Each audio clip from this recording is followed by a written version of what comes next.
बिस्मिल्लाहिर्रहमानिर्रहीम अस्सलामुअलैकुम वरहमतुल्लाहि वबरकातुहू। वेलकम टू माय किचन और आज मेरी तरफ से आप सभी को ईद उल अज़हा मुबारक हो। तो आज मैं ईद स्पेशल में लेकर आई हूँ बहुत ही ज़बरदस्ती मसाला कलेजी की रेसिपी। शायद ही कोई घर ऐसा होता होगा जहाँ पहले दिन कलेजी ना बनती हो। इस वीडियो में मैं आपको कलेजी साफ करने का तरीका भी बताऊंगी जिससे इसमें किसी भी किस्म का ब्लड या स्मेल बाकी नहीं रहेगी और हमारी कलेजी भी बहुत ही मज़ेदार, डिलीशियस और सुपर सॉफ्ट बन के रेडी होगी। तो वीडियो का कोई भी पार्ट स्किप नहीं कीजिएगा। मसाला कलेजी बनाने के लिए मैंने यहाँ पे मटन लीवर यानी कि बकरे की कलेजी का इस्तेमाल किया है। आप यही रेसिपी गाय की कलेजी में भी बना सकते हैं। और वजन के हिसाब से ये कलेजी 750 ग्राम यानी कि 3 पाव के करीब है। अब हम इसमें पानी डाल देंगे। पानी की कोई भी मेजरमेंट नहीं है, बस आपने इतना पानी डालना है कि कलेजी डिप हो जाए। अब हम इसमें 2 से 3 खाने के चमचे भर के सफ़ेद सिरका शामिल करेंगे जो कि अमूमन हर घर में मौजूद होता है। और फिर हम एक चमचे की मदद से सिरके को पानी में अच्छी तरीके से मिक्स कर लेंगे, बिल्कुल इस तरह। अगर आप ज़्यादा कलेजी बना रहे हैं तो आपने सिरके की क्वांटिटी को ज़रा सा बढ़ा लेना है। अब हम इसे रेस्ट देने के लिए रख देंगे तकरीबन 15 से 20 मिनट के लिए। 20 मिनट के बाद तकरीबन आप देख सकते हैं हमारी कलेजी अच्छे से साफ़ हो गई है। इसके अंदर जो भी एक्सेस ब्लड था वो पानी में रिलीज़ हो चुका है। साथ ही कलेजी के अंदर जो एक स्मेल होती है वो भी इस तरीके से साफ़ करने से ख़त्म हो जाएगी और पकने के बाद भी कोई भी स्मेल नहीं आएगी। और आपको मैं शो भी करा देती हूँ कि कलेजी कितनी अच्छे से क्लीन हो चुकी है, बिल्कुल भी इसमें ब्लड वगैरह बाकी नहीं रहा है। हमने इसे सिरके के पानी में भिगोया था और सिरके में ज़रा खटास होती है, तो अब हम इस कलेजी को 2 से 3 नॉर्मल टैप वाटर से धो लेंगे और इसे एक स्ट्रेनर में निकाल के रख देंगे। और आप इसकी फाइनल लुक देखिए, कितनी साफ़ सुथरी कलेजी हमारी यहाँ पे रेडी है पकने के लिए। कलेजी को धो लेने के बाद आपने इसे लाजमन एक स्ट्रेनर में निकाल के रखना है ताकि इसके अंदर जो भी एक्सेस वाटर है वो अच्छे से ड्रेन आउट हो जाए। अब बढ़ते हैं बहुत ही डिलीशियस मसाला कलेजी की रेसिपी की तरफ। सबसे पहले हम पतीली में आधा कप सरसों का तेल शामिल करेंगे, या आप कोई भी तेल इस्तेमाल कर सकते हैं। साथ ही हम यहाँ पे 1 खाने का चमचा भर के लहसुन अदरक का पेस्ट शामिल करेंगे। अब हम लहसुन अदरक के पेस्ट को हल्का सा सौटे कर लेंगे चंद सेकंड्स के लिए। ध्यान रहे कि आपका पेस्ट यहाँ पे जलना नहीं चाहिए। अब हम इसमें शामिल करेंगे प्याज। मैंने यहाँ पे 2 अदद बड़ी साइज की प्याज को फाइनली चॉप कर लिया है। अगर आप चाहें तो आप यहाँ पे प्याज का पेस्ट बना के भी शामिल कर सकते हैं। और प्याज को शामिल करके हम इसे भी फ्राई करेंगे जब तक कि इस पे हल्का सा गोल्डन कलर ना आ जाए। अगर आप प्याज का पेस्ट इस्तेमाल कर रहे हैं तो आपने उसे भी फ्राई करना है तकरीबन 2 से 3 मिनट के लिए। उसका कलर भी हल्का सा चेंज हो जाएगा। यहाँ पे सरसों के तेल की वजह से कलर नज़र नहीं आ रहा है, मगर हमारी प्याज लाइट गोल्डन की तरफ हो गई है। इस पॉइंट पे हम शामिल करेंगे 2 खाने के चमचे भर के यानी कि 2 टेबल स्पून टोमेटो पेस्ट। अगर आपके पास टोमेटो पेस्ट नहीं है तो आपने नॉर्मल दरमियाने साइज़ के टमाटर लेने हैं, उसका छिलका उतार के उसे बारीक बारीक चॉप करके शामिल करना है। टमाटरों को हम प्याज और लहसुन अदरक के पेस्ट के साथ बहुत ही अच्छे से मिक्स कर लेंगे। देन इसे मसाले शामिल करेंगे।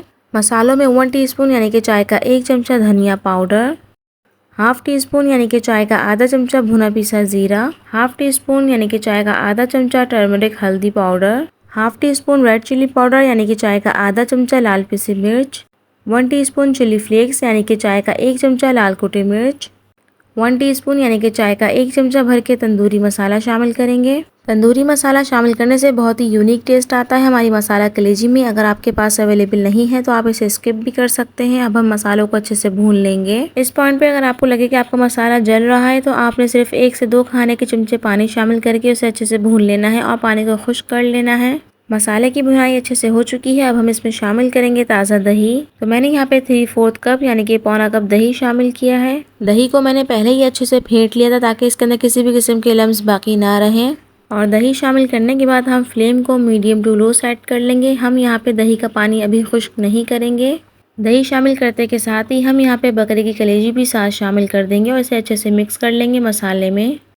अब जो हमने कलेजी शामिल की है उसके अंदर भी काफ़ी पानी मौजूद होता है और दही जो शामिल किया था वो भी अभी पकेगा, तो उसमें से भी काफ़ी पानी रिलीज़ होगा। कलेजी को हमने यहाँ पे ज़्यादा पकाना भी नहीं है क्योंकि उससे ये हार्ड हो जाती है, और ना ही इसमें हमने किसी भी किस्म का एक्स्ट्रा पानी शामिल करना है। अब हम कलेजी को कवर करके पकाने के लिए रख देंगे तकरीबन 10 से 15 मिनट के लिए लो फ्लेम पे। ज़ाहिर है हमने यहाँ पे किसी भी किस्म का पानी शामिल नहीं किया है, तो फ्लेम को आप लो रखिएगा।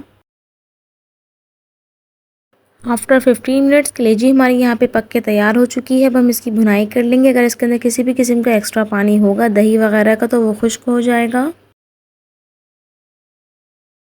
अब हम इसमें शामिल करेंगे 1 से 1.5 खाने के चमचे खुश्क कसूरी मेथी। मैंने यहाँ पे मेथी को ज़रा से तवे पे रोस्ट कर लिया था, इससे बहुत ही अच्छी फ्रेगनेंस आती है। अब मैं इसे हाथों की मदद से मसल के इसमें शामिल करूँगी।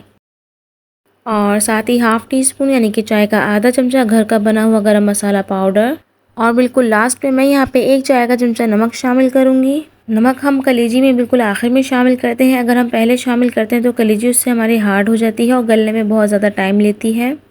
और अब हम कसूरी मेथी, नमक और गरम मसाले को कलेजी में बहुत ही अच्छे से मिक्स कर लेंगे, बिल्कुल इस तरीके से। और इसे हम कवर करके मज़ीद 2 मिनट का दम देंगे ताकि इसके अंदर हमने जो गरम मसाला पाउडर और कसूरी मेथी शामिल की है उसकी बहुत ही अच्छी सी फ्रेगनेंस आ जाए मसाला कलेजी में। रेसिपी तकरीबन 80% तक कंप्लीट हो चुकी है और आप इसका टेक्सचर देख सकते हैं हमारे मसाला कलेजी का। नाम से ही ज़ाहिर है मसाला कलेजी और खाने में बहुत ज़्यादा डिलीशियस और एकदम परफेक्ट रेसिपी है। और हम एक यहाँ पे पीस चेक भी कर लेते हैं कि आया कि गला है कि नहीं। और यहाँ पे हमारी कलेजी अच्छे से गल गई थी। मैंने इसे यहाँ पे एक नाइफ़ की मदद से चेक किया क्योंकि अभी बहुत ज़्यादा गर्म हो रही थी। अब हम इसमें शामिल करेंगे 2 अदद बारीक गोल कटी हुई सब्ज़ हरी मिर्चें। साथ ही हम यहाँ पे मुट्ठी भर बारीक कटा हुआ ताज़ा हरे धनिया के पत्ते शामिल करेंगे और इसे भी अच्छे से मिक्स कर लेंगे। तो ये रहा जी हमारी मसाला कलेजी का फ़ाइनल लुक, जो कि दिखने में बहुत ज़्यादा खूबसूरत अट्रैक्टिव है और खाने में बहुत ही डिलीशियस और एकदम मज़ेदार है। अब हम इसे कवर कर देंगे। कुछ सेकंड्स के लिए हम इसे कवर करेंगे, दैन इसे हम सर्विंग प्लेट में निकालेंगे। बकरीद के मौके पे कुर्बानी के बाद अमूमन हमारे किचन का आगाज़ ही कलेजी बनाने से होता है, तो आपने ज़रूर ट्राई करनी है मसाला कलेजी की इस झटपट सी रेसिपी को। अगर आपको मसाला कलेजी की रेसिपी की वीडियो पसंद आई है तो काइंडली वीडियो को लाइक कर दें, शेयर कर दें, कमेंट्स कर दें और चैनल पर नए हैं तो सब्सक्राइब करके ज़रूर जाइएगा। और मज़ीद ईद स्पेशल रेसिपीज़ के लिए बेल नोटिफिकेशन को भी ऑन कर लीजिएगा। इसी के साथ में मुझे इजाज़त, अपना रखिएगा बहुत सारा ख्याल। इंशाल्लाह फिर हाजिर होंगी। अल्लाह हाफ़िज़।